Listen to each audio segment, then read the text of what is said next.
खतरे में हैं और इसी काशी में खतरे में हैं। एक बात और शुरू में आपने जो कही प्रोफेसर सिंह साहब के बारे में कि बहुत अच्छे श्रोता हैं, बहुत धैर्यवान श्रोता है। ये धैर्य नामक शब्द और उसका हमारे ख्याल से महसूस करने का कंपोनेंट भी काशी से समाप्त हो रहा है। कोई किसी को सुनना नहीं चाहता है और नहीं सुनेंगे तो न कुछ बचा पाएंगे न कुछ कर पाएंगे। तो ये गुण हमको लगता है कि सबसे सीखना चाहिए, आप ऐसे बड़े लोगों से, क्योंकि हम बातें तो बहुत बड़ी बड़ी करते हैं। 2-4 साल कुछ नया एक कार्यक्रम आप शुरू करिए और फिर कह दिए कि 200-400 वर्षों से चला आ रहा है। मैं नाम किसी का नहीं लूंगा। जैसे आजकल एक शुरू हुआ है कि 144 साल बाद महाकुंभ आया।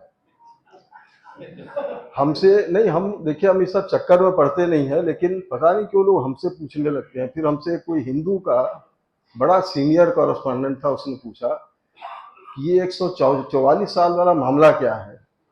हम कि 12 को 12 से गुणा कर दीजिए और न मन भरे तो एक 12 से और गुणा कर दीजिए, हजारों में आप चले जाएंगे। तो कहे कि नहीं, हमारे ऊपर बड़ा प्रेशर है, ये हमको आर्टिकल में डालना है 144 साल। हम कह डाल दीजिए, उसमें कौन सी दिक्कत है। कहे नहीं, हम ऐसा कर नहीं सकते हैं, हमने 13 में लिखा था, यही 144 साल लिखा था, फिर कैसे हम लिखे, हम ही फंसेंगे उसमें। फाइनली उसने लिखा नहीं। तो वही है कि ये बड़ा विलक्षण एक तो स्थान है काशी, और दूसरे समय भी बड़ा दूसरे ढंग से चल रहा है। तो आपको चीज़ों को पहले उसकी अनुभूति करनी चाहिए, फिर चलनी चाहिए। मैं बात बहुत इधर उधर नहीं करना चाहता हूँ, और मैं केंद्र में फिर लाता हूँ पंडित हरिराम द्विवेदी जी को, जिनका जन्म 12 मार्च 1936 को शेरवा, जो कि मिर्जापुर में है, वहाँ पंडित सुखदेव द्विवेदी जी के घर हुआ। और बाद में वो आके काशी में जब आए तो काशी के होके रह गए। और एक है काशी का बड़ा प्रचलित, जो कि हम लोग भी कई जगह व्याख्यान में, हमारे पिता, हम लोग के गुरु, वो भी बराबर कहा करते थे, उसमें है असारे खरु संसारे सार में तक चतुष्टयाम काश्याम वास सताम संघ गंगाम शिव पूजन। मतलब यह है कि ये नॉन सब्सटेंशियल वर्ल्ड में केवल 4 सब्सटेंशियल्स हैं और उसके अलावा सब भ्रम है। हम लोग जो आनंद की अनुभूति कर रहे हैं वो भी भ्रम है। तो इसमें 4 चीज है, उसी का यहाँ प्रयोग करना चाहिए कि पहले तो काशी के निवासी बनिए, और काशी के निवासी आप तब बनेंगे जब शिव जी की कृपा होगी। क्योंकि काशी के वासी होंगे तो आपको परमिशन तो उनका जब तक नहीं होगा, हम ही लोग बीच में 10-12 साल बाहर भगा दिए गए, शिव जी का नहीं मर्जी होगा, लेकिन किसी पर्पज से गए, एक एकेडमिक डायमेंशन बना। फिर 93 में हम यहाँ IIT में लेक्चरर बन के आए, तो एक कुछ डेजिग्नेशन के साथ आए, तो वो हम शिव जी की, हनुमान जी महाराज की कृपा मानते हैं कि ऐसे करके कैपेसिटी बिल्डिंग करके बनवाया है। तो सारा मामला है कि काश्याम वास, काशी में रहिए, और ये बड़े भाग्य से होता है। सताम संग, कि अच्छे लोगों के कंपनी में बैठिए, क्योंकि काशी जो है मुक्ति की भूमि कही गई है, और मुक्ति आपको तब मिलेगी जब आपकी कामनाएं एकदम समाप्त हो जाए। कामनाएं जब समाप्त होंगी, कब होंगी, जब आपको सारा ज्ञान मिल जाए। आप किसी से पूछिए कि क्या आप मुक्त होना चाहते हैं, बातें तो लोग करते कहने अभी थोड़ा दिन रहने दीजिए, बहुत काम है हमको, इसलिए कि कामनाएं अभी हैं। तो वही है सताम संग। अच्छा, हमारे कई ऐसे काशी में जो एक प्रचलित है अड़ी, तो अड़ी में हुआ कि बहुत बड़े बड़े लोग भी बैठते हैं, तो बाद में सब बात भी करते हैं कि उनका क्या नुकसान किया आपने, कि उनका हम समय खा गए, चाय भले 2-3 पिलाए, समय खा गए। और समय जो है वो किसी का गुलाम नहीं होता है, आपको एक एक क्षण बहुत नाप तौल के व्यतीत करना चाहिए। तो ये हो गया सताम संग। गंगा म शिव पूजनम, गंगा स्नान करिए, गंगा जल का पान करिए और उसी गंगामय शरीर से शिव जी की आराधना करिए। तो यही 4 कंपोनेंट है। हमको लगता है कि इस श्लोक का हरिराम जी पर बड़ा भारी प्रभाव पड़ा और इसका मतलब काशी में रहते थे तो काशी को जीते थे, और जब तक शरीर उनका स्वस्थ था, हमें मालूम है कि वो दशाश्वमेध घाट पे गंगा स्नान करते थे, फिर मंदिर में पूजन भी करते थे, और जाने आने के लिए उनकी सबसे प्रिय सवारी साइकिल थी, और कंधे पर एक झोला लटका हुआ, उसमें पूरा उनका किताब पुस्तक यही सब रहता है। और कभी काशी में उनके साथ छिनैती भी नहीं हुई, क्योंकि छिनैती होती तो बस किताबें मिलता और कुछ मिलता नहीं। तो ऐसे एकदम केयरफ्री होके, तो हम उनसे एक बार पूछे कि आप ऐसे सादगी से साइकिल से आप घूमते हैं, क्या मामला है? कहे कि इस मूवमेंट से हमको बहुत से लोगों से, बहुत अपनों से मुलाकात हो जाती है, जो कि किसी और साधन से अगर हम जाते तो फिर मिल नहीं पाते। जैसे काशी के लोग एक परंपरा के हिसाब से, एक जैसे एक घर के परिवार के हों, ऐसे मिलजुल के रहते हैं। बहुत लोगों के आना जाना होता है, लोग डिस्कस करते हैं। तो ये हमारे अभी मोहल्ला कल्चर में भी बचा हुआ है। और वही काशी के कॉलोनी कल्चर में आप जाइए तो पड़ोस में क्या हो रहा है किसी को कोई मतलब नहीं। तो काशी को वो जीते थे, और उनका एक और हम बताएं कि जो गंगा के बारे में वो बहुत बातें किया करते थे, हम लोगों से भी बात करते थे, कभी कैजुअल मिल गए तो हम उनसे पूछते भी थे कई चीजें। तो उनके हिसाब से और हम लोगों के हिसाब से गंगा के प्रति उनका गहरा जुड़ाव था, कहने के लिए नहीं रहा। जैसे एक उदाहरण आपको दें, आज हर वो आदमी कहता है कि गंगा जी एकदम शुद्ध हो गए। तो गंगा जी शुद्ध ही है, उसमें कहाँ कुछ है, लेकिन वो कहते हैं कि जो उपासना गंगा का करते हैं वही गंगा को दूषित करते हैं। तो दूषित करने के कारण हम लोग हैं, गंगा अभी भी वैसी सात्विक है। और जैसे आप अगर अभी 10 किलोमीटर अपस्ट्रीम में जाइए तो वाकई गंगा का जल है, वो एकदम आप आचमन कर सकते हैं, उसमें कोई फीकल मैटर कुछ नहीं है। ये तो जब गंगा का सब गड़बड़ होता है, जब ये काशी में प्रवेश करती है, और जो राव सीवेज जहां भी सीवर्ड सिटी है वहां गंगा का ये है। तो उनका ज्यादातर हम रचनाओं को देखे हैं कि गंगा पर ही आधारित बहुत सी रचना है। कुछ कहा हम बता रहे हैं आपको, जैसे गंगाष्टक है, नदी को बहने दो। हमको याद है कि जब ये नई गवर्नमेंट बनी थी तो गंगा पर एक गंगा मंथन हुआ था, उसमें हमारे प्रोफेसर एस एन उपाध्याय साहब सब हम लोग गए थे वहाँ। तो हम लोग सोचे कुछ बड़ा होने जा रहा है। तो पहला चीज जो वहाँ सुने कि हल्दिया से लेकर और प्रयाग तक हम लोग गंगा में करीब 16 बांध बनाएंगे, दूरी भी लगभग 1600 किलोमीटर की है। तो हम लोग तो बहुत एकदम हतप्रभ हो गए कि हो क्या रहा है। आए थे हम लोग दूसरे चीज के यहाँ बांध बनने की तैयारी। तो हम कहे कि भाई अच्छा, उन्हीं का एक कहा हमेशा उसको कोट भी करते थे, रमता जोगी बहता पानी। जो पानी बहेगा वही शुद्ध होगा और वही नदी कहा जाएगा। बांध देंगे तो वो पोखरा तालाब हो जाएगा। तो हमारे मुंह से वहीं पर किसी ने हमारे स्टेटमेंट लिया था, तो हमने कह दिया कि भाई गंगा जी जो है सीरीज ऑफ 16 पॉन्ड्स बन जाएंगी, गंगा का अस्तित्व तो समाप्त हो जाएगा। उस पर बड़ा हल्ला उल्ला मचा, लेकिन चलिए हल्ला मचा तो कम से कम नहीं हुआ, वो बच गया। तो हम लोग थोड़ा बोलते हैं दूसरे ढंग से, लोग इरिटेट हो जाते हैं। उन्होंने शैली जो चुनी वो दूसरी चुनी। एक जो आजकल मेडिकल के लोग होंगे तो एक जो आता है सस्टेन रिलीज वाला टैबलेट, तो ऐसा कविता लिख देते थे कि जीवन भर आप उससे बच नहीं, जब वो कविता आपको या गीत याद आएगी तो आप पर प्रभाव उसका पड़ेगा। जैसे यही करके उन्होंने जो मर्यादा है इस देश की पहचान है गंगा, तो हमारे संकट मोचन फाउंडेशन का वो थीम सॉन्ग बना। बहुत से लोग उसको चुरा कर गाए कि उसकी उसमें बहुत मिठास थी और बहुत ही रिच कंटेंट था, और गंगा जी का एक कैरेक्टरिस्टिक फीचर भी उसमें डिफाइन किया गया था। अब बहुत हम समझते हैं कि पूरे मनोयोग से और गंगा के प्रति जो श्रद्धावनत हो वही लिख सकता है, दूसरा कोई वो उसमें कुछ आर्टिफिशियल चीज नहीं था, उसमें केवल भावनाओं का प्रवाह था। तो वो गीत लिखा, और हमें दुख है कि बहुत से लोग उसको गाते हैं लेकिन नाम कोई नहीं लेता उनका। अब बनाया हुआ तो उन्हीं का है, और हम लोग के एकेडमिक उसमें जो है उसको प्लेगराइजेशन भी कहते हैं कि कम से कम जिसका जो चीज़ आप गाइए, जिसका जो चीज़ कोट करिए, कम से कम रेफरेंस में उसका नाम तो दे दीजिए। तो ऐसे करके फिर नदी को बहने दो, दूसरा ये है, फिर नदियों गई दुबराए। तो हमके मामला क्या है, ऐसा क्यों लिखा उन्होंने? तो हमको याद है कि बचपन में गंगा जी का जो चौड़ाई था वो करीब 700 मीटर का था। तो वाकई गंगा दुबली हो गई, आज 250 से 300 मीटर हो गई, ये हालत है।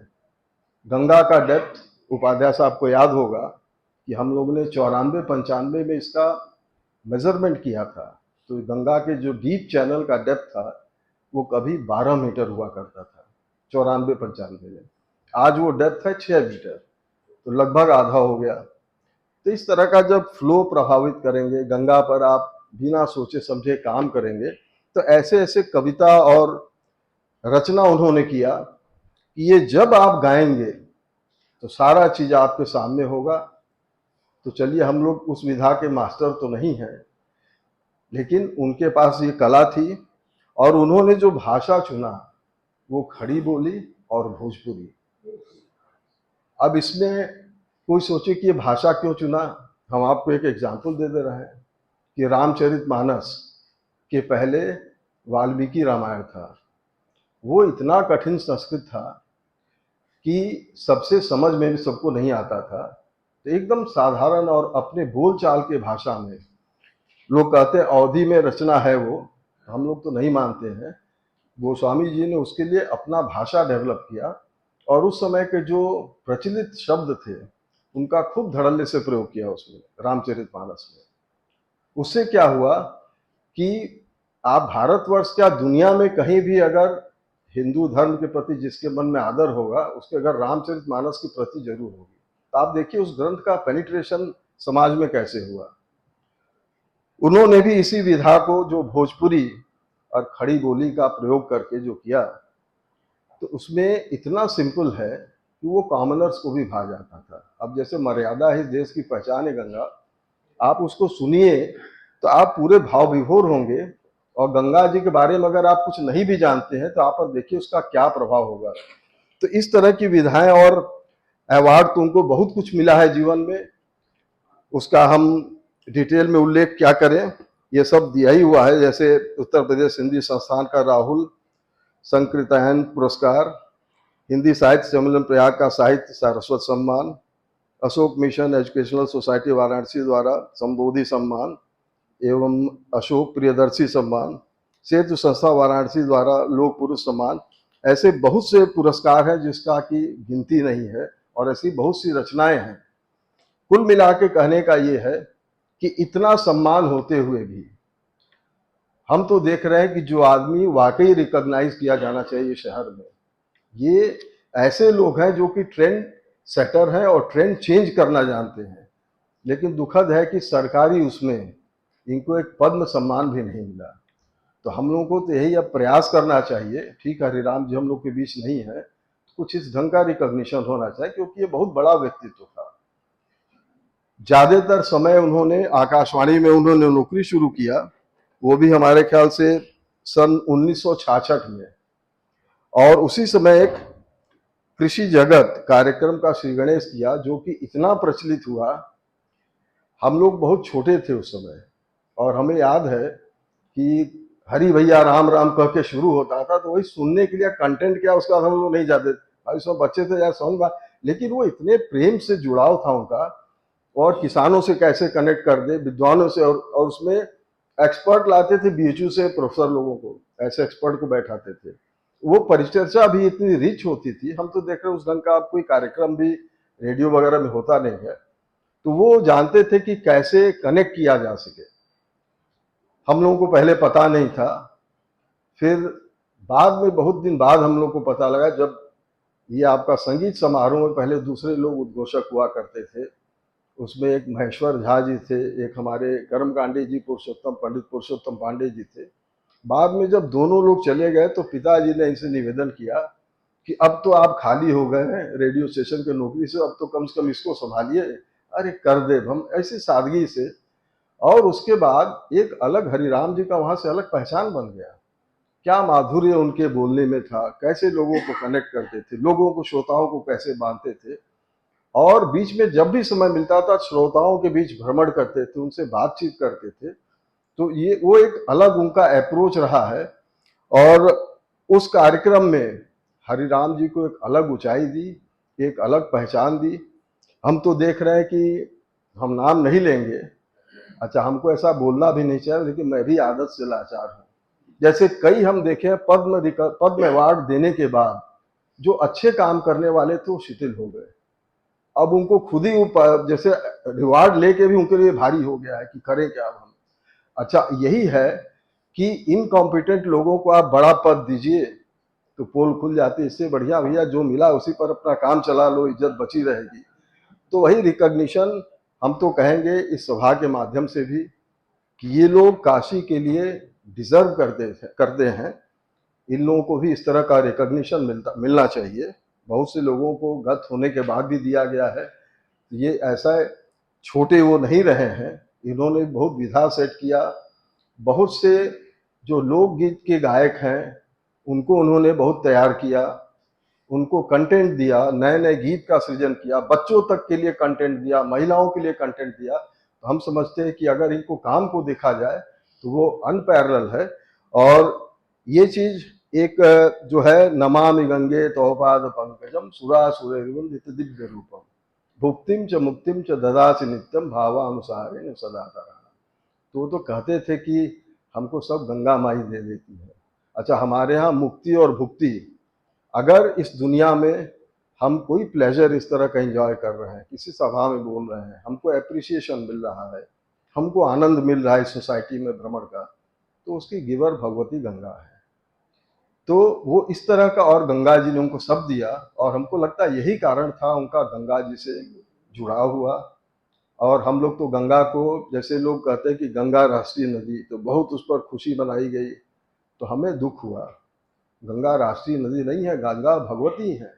आप ये जैसे अब हम महामना के संस्थान में खड़े हैं तो भारत रत्न महामना जी को दिए, वो भी आज दे रहे हैं। महामना का कद उससे कहीं बहुत बड़ा है। अच्छा वो अवार्ड धन्य हो गया जिसको महामना को दिया गया। तो ये लोग उस अवार्ड से बड़े हैं। तो वही है, आदमी को कब कहाँ किस चीज का प्रयोग करना चाहिए। अब जैसे काजल आप आंख में लगाइए, बड़ा अच्छा बात है। अब कोई कहे काजल हम यहाँ लगा लेंगे, तो अब बताइए क्या कर रहा है वो। तो वही है, हर चीज समय पे होना चाहिए और ये रिकॉग्निशन भी समय पे होना चाहिए। देर भले ही हुआ है, लेकिन हम समझते हैं कि ये बहुत बड़ा फोरम है, यहाँ सब एक से एक लोग, अनपैरेलल लोग हैं। और ये बातें कहीं ऊपर तक जाएंगी तो ऐसे लोग जरूर रिकॉग्नाइज होंगे। क्योंकि देखिए वो बड़े संकोची थे, अब तो सुने पद्म अवार्ड के लिए आपको फॉर्म भरना पड़ेगा, तो उसमें कोई अच्छा आदमी फॉर्म तो भरेगा नहीं, तो उनको कोई अच्छे लोग मिलेंगे भी नहीं। बल्कि नॉमिनेशन का ही माध्यम होना चाहिए कि कुछ लोग, बड़े लोग जिनको समझते अच्छे हैं। अब जैसे एक बार ऐसे बीएचयू के कुलपति की बात हुई, वो भी किसी के सर्च कमेटी के उससे, तो हम कहे कि आपको कभी अच्छा कुलपति मिलेगा नहीं। अरे आप ही कैसे कह रहे हैं, हमको अप्लाई करने वाला कभी अच्छा होगा ही नहीं। पहले यहाँ सर्च कमेटी के थ्रू आते थे, बड़े बड़े लोगों के यहाँ जाके लोग निवेदन करके, कोई कहता था कि हम जो है नहीं आना चाहते, हम खाली नहीं हैं। तो आप जैसे सर्वपल्ली राधाकृष्णन जी का देखिए, बड़े अनुनय विनय के बाद आए। तो ऐसे अगर बड़े लोग आएंगे तो आपको उनको मनाकर, हाथ पैर जोड़कर उनको लाना पड़ेगा, नहीं तो बड़ा आदमी आपका कोई आएगा नहीं। और अप्लाई करा के तो आप कैसे लोग लाएंगे, आप खुद ही समझ लिए। तो आप क्या चाहते हैं ये बहुत क्लियर है। तो यही सब चीजें है। और चूंकि विश्वविद्यालय के डोमेन में मैं बोल रहा हूँ तो ये सब चीजें भी जरूरी है। तो हरराम द्विवेदी के बारे में हम क्या बोले, जब नौकरी शुरू किया तब तो हमारा जन्म हुआ, मैं इतना छोटा हूं उनसे, और बड़े संकोच से एक दिन बताया कि मैं आपके पिता का क्लास फेलो हूँ। और कभी वो एक्सप्रेस नहीं करते थे, लेकिन आदर और प्रेम जीवन भर वैसे ही बना रहा। और हम लोग भी उसी ढंग से उनको आदर देते थे, हम समझते थे।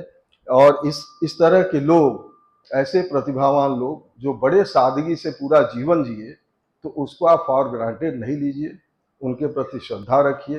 इनको प्रमोशन के लिए हम लोग से जो बन पड़ेगा हम लोग हर फोरम पर प्रयास करेंगे, और ऐसे लोग रिकॉग्नाइज होना चाहिए, क्योंकि अच्छा काम करने वाले लोग अगर आप रिकॉग्नाइज नहीं करेंगे वो बहुत हतोत्साहित होते हैं, और ऐसे लोगों को प्रमोट करने वाला भी कोई नहीं है। तो हम इसमें कितना बोलेंगे, ये तो अपने आप में सागर है, ऐसा विषय इनका विराट था। और ऐसा सागर हमसे एक बार कहे कि हमारी सब पोस्टिंग वहाँ कहीं कर दिए, इधर बरेली की तरफ एडहॉक कुछ पोस्टिंग हुआ, तो हमको आना पड़ा, तो साधन नहीं था, हम ट्रके पर बैठ के चल आए। अब बताइए ऐसा सादगी आदमी अगर रहे, तो वो बस उनका सारा अट्रैक्शन था मैं काशी में रहूंगा। प्रमोशन भी उन्होंने कई स्टेज पर डिनाई किया, तो हमको ऐसा आप क्यों करते हैं, कह कर प्रमोशनों का शहर तो बदल लीजिए, हमको रहना यही है।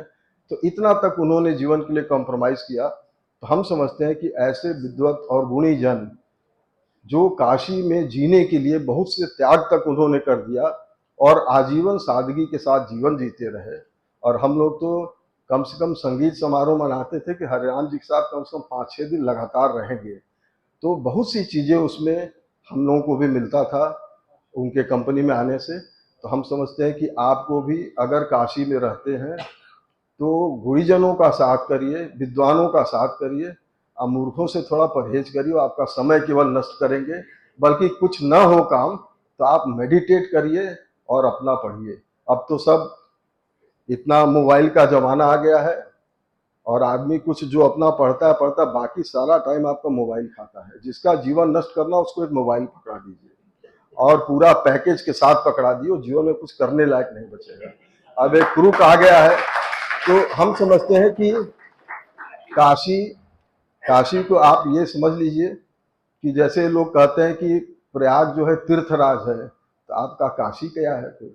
जब सब तीर्थों का राजा वही है, हम तो धरती पे है ही नहीं है, तो कहाँ से उसके चक्कर में पड़ गए कि उससे कहीं ऊपर है। तो इसकी कैटेगरी अलग है। तो हम समझते हैं कि काशी की तरफ लोगों के बड़े एस्पिरेशंस होते हैं, बहुत उनका जो है दृष्टि होता है।